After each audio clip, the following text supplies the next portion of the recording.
I did not wake up one morning and say, I hate firefighters, okay? Governor Kevin Stitt defending his decision to let go of the state forestry chief in his recent State of the State address in Broken Arrow. We spend $75 million of your tax dollars on, there's 32 fire trucks, there's over 100 firefighters, and there's 27 bulldozers. Would you find it, and it took me 3 weeks to get this information, but would you find it odd that in our worst wildfire in state history, we had 50% of our fire department working on that in our forestry department, and the other 50% were stuck over and they were not fighting fires. They were in the southeast part of the state. Stitt says this decision was made after the Secretary of the Department of Agriculture and the Director of Emergency Management found the State Forestry Service only deployed half of its resources last month to fight fires. We were calling and getting people in from Arkansas, getting people in from Louisiana to come help us fight.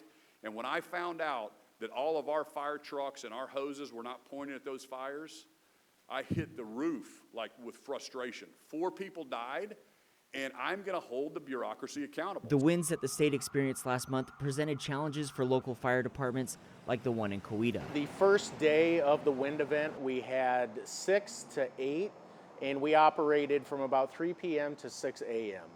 And that was continuous, and we had multiple going at once. Matthew Walden, the deputy chief at the Coweta Fire Department, says they wouldn't have been able to handle it as well if it weren't for their team of 15 volunteer firefighters. We would have had to rely on other jurisdictions more heavily if we didn't have this volunteer component, and we want to try to minimize that. We want to be able to take care of our jurisdiction, we want to be able to take care of our city, but sometimes things do become large enough where we do have to rely on our big brothers and sisters. But the volunteers certainly are significant in helping us minimize that, so those jurisdictions can still take care of themselves. And with it being National Volunteer Month, we spoke with one of Weldon's team members to learn about her experience as a volunteer firefighter. So I volunteering, or people say like, oh, you could just try it, you get experience if you like it, and I fell in love with it. Earlier this week, Governor Stitt announced the formation of a wildland fire response working group, which he says will ensure Oklahoma is not just reacting, but leading the way with innovative, proactive wildfire strategies. Ryan Stockett, News Channel 8.